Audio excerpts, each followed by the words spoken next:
जय हिंद दोस्तों, जय हिंद बच्चों। आज हम एक बहुत ही महत्वपूर्ण टॉपिक जिसका नाम है अंतर्राष्ट्रीय पर्यावरण सम्मेलन यानी कन्वेंशन, उस पर बात करने जा रहे हैं, जो कि पर्यावरण और पृथ्वी की रक्षा के लिए आयोजित होते हैं। तो आपके पाठ्यक्रमानुसार कौन कौन से सम्मेलन हैं, कन्वेंशन हैं जो आपके लिए महत्वपूर्ण हैं, एक एक करके हम उन पर बात करते हैं। और सबसे पहले आप अपनी स्क्रीन पर अब देख पा रहे हो स्टॉकहोम सम्मेलन।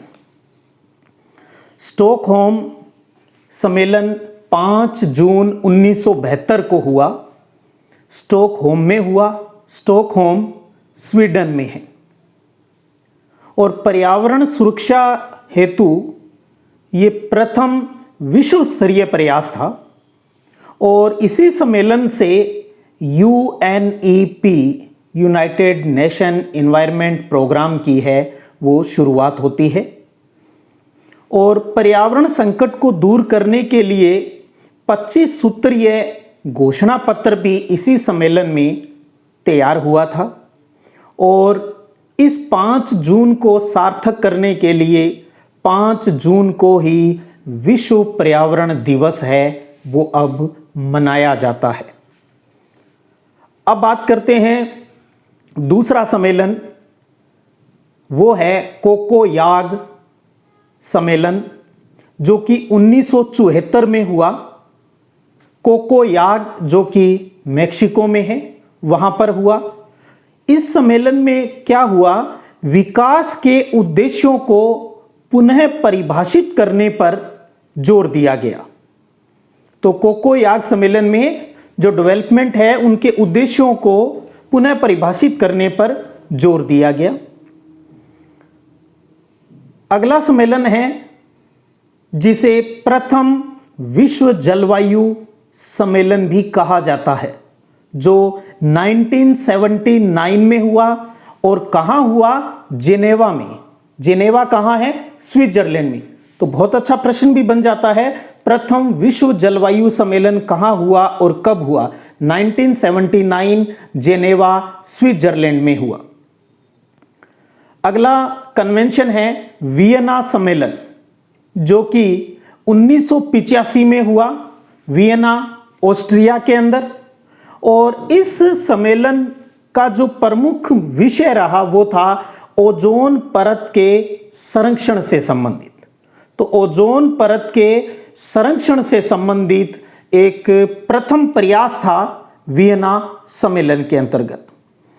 अब बात करते हैं अगले सम्मेलन की, वो है मॉन्ट्रियल समझौता, मॉन्ट्रियल एग्रीमेंट, जो 16 सितंबर 1987 को हुआ, मॉन्ट्रियल यानी कनाडा में। और इस समझौते का मुख्य विषय जो रहा वो था ओजोन परत क्षरण को रोकने हेतु गैसों के उत्सर्जन में कमी लाना। यानी ओजोन परत को नुकसान पहुंचाने वाली जो प्रमुख गैसें हैं उनको, उनके उत्सर्जन में कमी करना इसका प्रमुख विषय था। और आपको जैसे कि देख पा रहे हो 16 सितंबर को इसको आयोजन हुआ और इसी 16 सितंबर को ही अब विश्व ओजोन दिवस के रूप में मनाया जाता है। अब बात करते हैं टोरंटो वर्ल्ड कॉन्फ्रेंस की। टोरंटो वर्ल्ड कॉन्फ्रेंस है वो जून 1988 में टोरंटो शहर कनाडा में हुई थी। इस कॉन्फ्रेंस का जो मुख्य विषय था वो था ग्रीन हाउस गैसों को कम करना। ग्रीन हाउस गैसों को कम करना टोरंटो वर्ल्ड कॉन्फ्रेंस का प्रमुख विषय रहा था।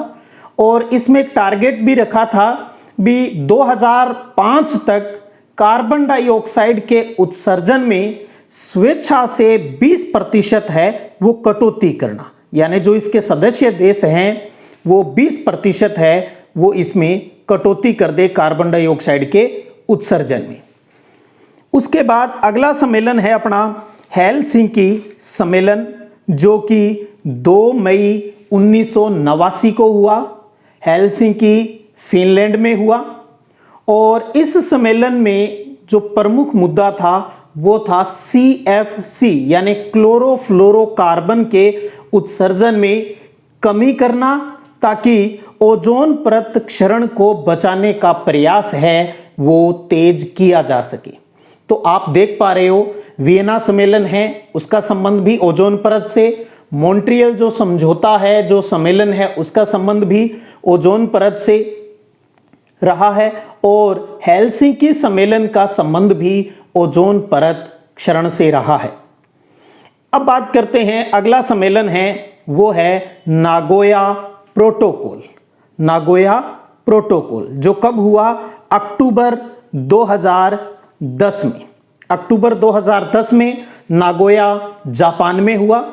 और इसका जो महत्वपूर्ण जो बात है इसके संबंध में वो है भी ये जैव विविधता यानी बायोडाइवर्सिटी और सतत विकास यानी सस्टेनेबल डेवलपमेंट, जिसे हम टिकाऊ विकास भी, पोषणीय विकास भी कहते हैं, तो जैव विविधता और सतत पोषण हेतु ये एक संधि है। भारत ने इस संधि पर 29 अक्टूबर 2010 को हस्ताक्षर किए थे और ये संधि वर्तमान में 2014 से प्रभावी है। तो ये कुछ सम्मेलन थे आपके सामने, और सम्मेलनों की इसी कड़ी में अब हम बात कर रहे हैं अर्थ समिट पर। तो इस कड़ी में सबसे महत्वपूर्ण है प्रथम पृथ्वी सम्मेलन या प्रथम पृथ्वी शिखर सम्मेलन, उसकी बात कर रहे हैं। यह सम्मेलन जून 1992 में हुआ। बहुत ही प्यारा टॉपिक है ये। जून 1992 में प्रथम पृथ्वी सम्मेलन है उसका आयोजन हुआ, और इसका आयोजन हुआ रियो डी जेनेरो में जो कि ब्राजील देश में है। इस सम्मेलन में 178 देशों ने भाग लिया और टिकाऊ विकास के लिए एजेंडा कार्यक्रम 21 है वो स्वीकार किया गया इसी सम्मेलन में। टिकाऊ विकास यानी सस्टेनेबल डेवलपमेंट, और वैश्विक पर्यावरण सुरक्षा कोष बनाया गया। यानी आप ये देख पा रहे हो भी प्रथम जो पृथ्वी सम्मेलन है उसमें टिकाऊ विकास का एजेंडा 21 प्रस्तुत किया गया और साथ में वैश्विक पर्यावरण सुरक्षा कोष बनाया गया। और इस कोष का भी किन कार्यों में सहयोग रहेगा उन पर बात करते हैं। तो पहला है ग्लोबल वार्मिंग को रोकने में, दूसरा ओजोन परत क्षरण को रोकने में, तीसरा जैव विविधता संरक्षण को बढ़ाने में, और चौथा अंतर्राष्ट्रीय जल संसाधनों के प्रदूषण नियंत्रण में। तो यानी इन चार में ये कोष काम आएगा। तो यानी इन चार प्रमुख उद्देश्यों की प्राप्ति के लिए ही प्रथम पृथ्वी सम्मेलन है उसका आयोजन हुआ था। तो आप देख पा रहे हो भी प्रथम पृथ्वी सम्मेलन में एक टॉपिक आया है एजेंडा 21 क्या है। इस टॉपिक को हम आपके खंड ब में भी अध्ययन करेंगे। तो कुछ जानकारी हम यही ले लेते हैं भी कार्यक्रम 21 या एजेंडा 21 क्या है।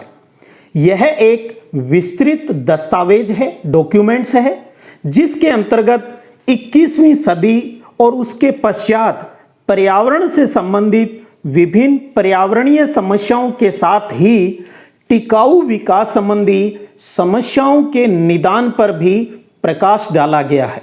तो यह था एजेंडा 21। अब बात करते हैं द्वितीय पृथ्वी सम्मेलन। प्रथम हमने बात की भी 1992 में हुआ रियो डी जेनेरो में। द्वितीय पृथ्वी सम्मेलन की बात करें तो यह जून 1997 में हुआ और न्यूयॉर्क में हुआ यानी अमेरिका में हुआ।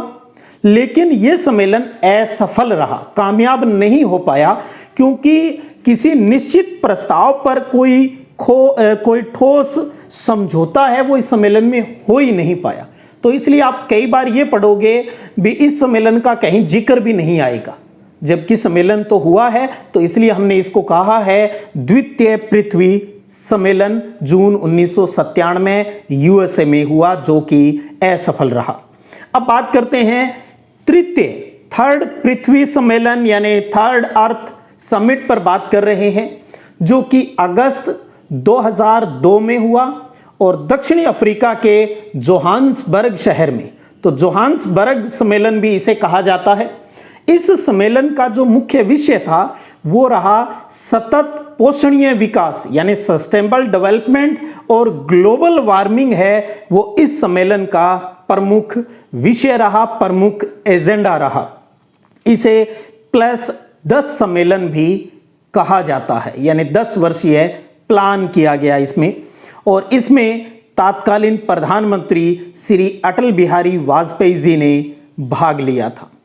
तो इसके साथ ही अब हम एक चीज और देख लेते हैं। यहाँ पर भी पृथ्वी सम्मेलन हमने प्रथम, द्वितीय और तृतीय की बात की। इसी कड़ी में एक और है 46वां पृथ्वी सम्मेलन। आपके पाठ्यक्रम अनुसार बात कर रहा हूं।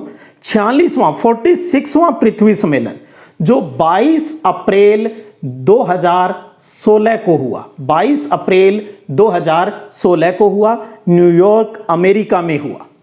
और जलवायु परिवर्तन पर जो दिसंबर 2015 में हुआ था, उस जो पेरिस में हुआ, तो जलवायु परिवर्तन पर हुए दिसंबर 2015 के पेरिस समझौते पर इस सम्मेलन में हस्ताक्षर किए गए। 1970 से ही, वो गौर कीजिएगा, बहुत महत्वपूर्ण बात है, हम 22 अप्रैल पर जोर दे रहे हैं। अब 1970 से प्रतिवर्ष 22 अप्रैल को विश्व पृथ्वी दिवस है वो मनाया जाता है, जबकि यूएनओ में ये 20 मार्च को मनाया जाता है, जिस दिन लगभग दिन और रात बराबर होते हैं। तो ये 4 प्रमुख पृथ्वी सम्मेलन की हमने बात की। अब हम बात करते हैं United nation climate change conference पर, जो कि हमने बात की थी, आपको याद हो पिछली वीडियो क्लास में कोप पर, कॉन्फ्रेंस ऑफ पार्टीज पर बात की थी। तो उसी यानी क्लाइमेट चेंज पर जो प्रमुख सम्मेलन हुए, अब हम एक एक करके जो आपके सिलेबस में हैं उसके अनुसार बात कर रहे हैं। तो इस कड़ी में पहला है अपना क्योटो सम्मेलन, जिसे कोप 3 भी कहा जाता है। कोप 3 यानी कॉन्फ्रेंस ऑफ पार्टीज का तीसरा सम्मेलन है ये क्योटो सम्मेलन कब हुआ? दिसंबर 1997 में हुआ, 1997 में, और क्योटो यानी जापान में हुआ। इस सम्मेलन में 159 देशों ने भाग लिया, 159 देशों ने इसमें भाग लिया। इस सम्मेलन के जो मुद्दे थे उन पर भारत ने 2002 में हस्ताक्षर किए और उसका अनुमोदन भी किया। इसे विश्व पर्यावरण सम्मेलन या ग्रीन हाउस सम्मेलन या क्योटो प्रोटोकॉल के नाम से भी जाना जाता है। अब बात करें क्योटो सम्मेलन के ही कुछ और महत्वपूर्ण तथ्य, इसमें क्या हुआ उस पर बात कर रहे हैं। अब विकसित देशों को 6 ग्रीन हाउस गैसों, 6 ग्रीन हाउस गैसें कौन सी? Carbon dioxide, methane, nitrous oxide, sulphur, hexachloride, hydrofluorocarbon और क्लोरोफ्लोरोकार्बन, इन 6 ग्रीन हाउस गैसों के उत्सर्जन में औसतन यानी कम से कम 5% की कमी करनी होगी। ये इसका प्रमुख एजेंडा था। और ग्रीन हाउस गैसों के उत्सर्जन कटौती का जो लक्ष्य रखा था वो 2008 से 2012 के मध्य हासिल करना, यानी 5% की कमी करनी है। लेकिन किस टाइम के दौरान आपको करनी है? 2008 से 2012 के मध्य का टारगेट रखा गया। और इसमें जो टारगेट दिया गया भी इस समझौते के अनुसार भी, यूरोपीय संघ जो है EU वो 8%, अमेरिका 7% और जापान है वो 6% की कटौती करेगा। ऐसा समझौता है वो इस क्योटो सम्मेलन में हुआ। आगे बढ़ते हैं और अब बात करते हैं नासा दुआ सम्मेलन। अभी हमने क्योटो सम्मेलन पढ़ा जो कोप 3 था, यानी जलवायु परिवर्तन का तीसरा सम्मेलन था वो। अब बात कर रहे हैं नासा गुआ का सम्मेलन, जो कि जलवायु परिवर्तन संबंधी 13वां सम्मेलन है, जो कि दिसंबर 2007 में हुआ। यह नासा दुआ शहर में, जो कि बाली द्वीप है इंडोनेशिया में, वहां पर हुआ। और इस सम्मेलन की खासियत है, इसमें IPCC की चौथी रिपोर्ट है वो प्रस्तुत की गई थी। इसके बारे में हम पहले बात कर चुके हैं। आईपीसीसी की जो चौथी रिपोर्ट 2007 में प्रस्तुत की गई, इस रिपोर्ट के जो अध्यक्ष थे यानी आईपीसीसी के जो अध्यक्ष थे उस टाइम भारतवंशी राजेंद्र पचौरी थे, जिन्हें 2007 का शांति का नोबेल पुरस्कार भी मिला था। और ये कोप का 13वां सम्मेलन था, तभी इसको कोप 13 कहते हैं। आगे बढ़ते हैं और अब बात करते हैं कानकून सम्मेलन पर, जो कि जलवायु परिवर्तन का 16वां सम्मेलन था, कॉन्फ्रेंस थी। तो कानकून सम्मेलन नवंबर 2010 में हुआ। यह कानकून यानी मैक्सिको देश में हुआ। यह एनसीसीसी यानी United nation conference of climate change का 16वां सम्मेलन था, इसलिए हमने बताया आपको भी इसे कोप 16 कहते हैं। और हरित जलवायु कोष ग्रीन क्लाइमेट फंड की स्थापना का प्रस्ताव लाया गया। ध्यान दीजिएगा, तो कानकून सम्मेलन में हरित जलवायु कोष की एक स्थापना, एक फंड इकट्ठा करने की एक संस्थान बनाने का प्रस्ताव है, वो इस सम्मेलन में लाया गया। और इसमें टारगेट रखा गया भी 10 अरब डॉलर के निवेश की सहमति हुई, भी इतना निवेश है वो इस कोष में होना चाहिए। ये प्रस्ताव लाया गया, लागू आगे के सम्मेलन में हुआ। ये अब बात करते हैं दोहा सम्मेलन, जो कि क्लाइमेट चेंज का यानी कोप का 18वां वार्षिक सम्मेलन था। ये दोहा सम्मेलन है वो नवंबर 2012 में हुआ। दोहा कतर में है, वहां पर हुआ। 18वां सम्मेलन है ये। और बहुत ही प्यारी लाइन यहां से निकल के आती है प्रश्न के रूप में, संयुक्त राष्ट्र हरित जलवायु कोष का गठन हो गया इस सम्मेलन के साथ ही 18 नवंबर 2012 को। तो बहुत बढ़िया प्रश्न है भी, United nation green climate fund का गठन है वो कब हुआ? 18 नवंबर 2012 को। और इसका मुख्यालय कहाँ है? वो इंचियोन दक्षिणी कोरिया में। तो दक्षिणी कोरिया के इंचियोन शहर में जीसीएफ का ऑफिस है वो स्थित है। इसी कड़ी में आगे बढ़ें तो अब अपना है कोप 19 और वो है वार्सा सम्मेलन यानी वार्सा कन्वेंशन। वार्सा कन्वेंशन है वो नवंबर 2013 में वार्सा यानी पोलैंड में आयोजित हुआ। जलवायु परिवर्तन का ये 19वां सम्मेलन था। हरित जलवायु कोष बनाने और जलवायु परिवर्तन संबंधी समझौते पर 2015 तक हस्ताक्षर करवाना। एक चीज आप समझिए, हमने आपको बताया भी कानकून सम्मेलन में हरित जलवायु कोष का प्रस्ताव लाया गया, दोहा सम्मेलन के दौरान इसका गठन कर दिया गया। तो इसमें फिर ये क्या हुआ? इसमें आप देखेंगे भी हरित जलवायु कोष जो हमने बनाने की बात की थी, भी सदस्य देशों के हस्ताक्षर भी तो लेने हैं, भी सारे सहमत हो जाते हैं तभी उस चीज को लागू किया जाता है। तो हरित जलवायु कोष बनाने और जलवायु परिवर्तन संबंधी समझौते पर 2015 तक हस्ताक्षर करवाना, वो इस सम्मेलन का जो उद्देश्य है वो रखा गया। तो ये थे अपने क्लाइमेट चेंज से संबंधित जितने भी सम्मेलन हुए उनकी बात। और अब अंत में हम बात करते हैं एक बहुत ही महत्वपूर्ण टॉपिक, और इस अध्याय का अंतिम बिंदु भी है, और वो है पर्यावरण से संबंधित कुछ महत्वपूर्ण दिवस, जिनमें से बहुत से दिवस की जो जिक्र है वो हम इन सम्मेलनों के दौरान, कन्वेंशन के दौरान कर भी चुके हैं। तो अब हम एक एक करके 10-12 महत्वपूर्ण दिवस है उन पर बात करते हैं। सबसे पहले आप देख पा रहे हो विश्व धरोहर दिवस कब मनाया जाता है? 18 अप्रैल को। विश्व धरोहर दिवस 18 अप्रैल को मनाया जाता है। विश्व पृथ्वी दिवस 22 अप्रैल को यूएसए में मनाया गया था, वहीं से स्टार्टिंग हुई। विश्व पृथ्वी दिवस 22 अप्रैल को मनाया जाता है। विश्व जैव विविधता दिवस 22 मई को मनाया जाता है।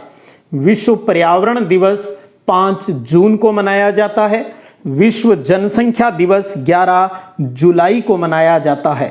हिरोशिमा दिवस 6 अगस्त को, आपको पता है हिरोशिमा और नागासाकी जापान में है जहां परमाणु बम डाले गए थे, तो हिरोशिमा दिवस 6 अगस्त को मनाया जाता है। अब बात करें आगे तो विश्व ओजोन दिवस 16 सितंबर को मनाया जाता है। तो विश्व ओजोन दिवस 16 सितंबर। राष्ट्रीय प्रदूषण रोकथाम दिवस की बात करें तो वो 2 दिसंबर को मनाया जाता है। आपको पता है विश्व एड्स दिवस भी दिसंबर में ही मनाया जाता है। राष्ट्रीय प्रदूषण रोकथाम दिवस 2 दिसंबर को।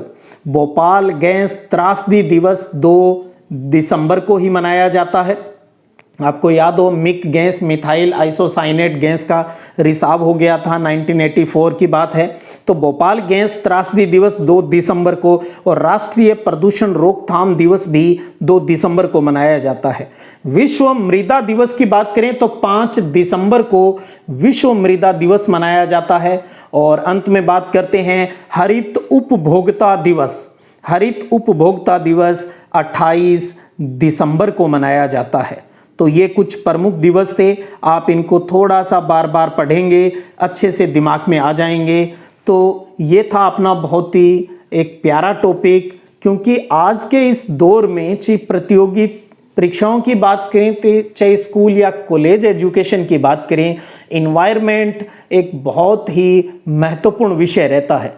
तो इन्वायरमेंट को बचाने के लिए, पृथ्वी को बचाने के लिए कौन कौन से संस्थाएं हैं, कौन कौन से कन्वेंशन यानी सम्मेलन होते हैं, उनकी जानकारी हमें होना बहुत ज़रूरी है। मैं आपको ये भी सलाह दूंगा भी आप इन टॉपिक के साथ साथ करंट में जो भी इन्वायरमेंट को लेकर कोई भी सम्मेलन जहां भी होता है तो उसको भी आप साथ साथ में अपडेट होते रहिए। भविष्य में आपको इस चीज़ का बहुत ही फायदा मिलेगा।